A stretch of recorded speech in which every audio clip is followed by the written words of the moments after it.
আমাকে অনেকেই জিজ্ঞেস করেছে যে তোমার বাইকে মাইলেজ কেমন দিচ্ছে। মাইলেজ অ্যাকচুয়ালি আমার বাইকে অ্যাভারেজ 30 to 35 দিচ্ছে আপাতত। তো মেনলি যেটা ব্যাপার হচ্ছে যে তুমি কেমন বাইক চালাচ্ছ তার উপরে ডিপেন্ড করে মাইলেজের, ঠিক আছে?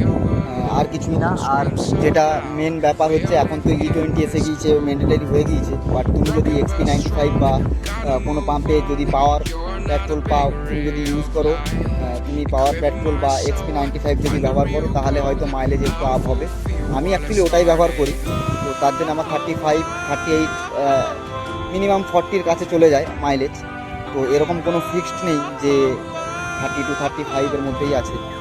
তো যদি ভালো পেট্রোল প্লাস বেশি র্যাপ না করে বাইক স্মুথলি একটা 60 to 70-র মধ্যে তুমি অ্যাভারেজ চালাও, তো 30 to 40 অ্যাভারেজ তুমি মাইলেজ পেয়ে যাবে।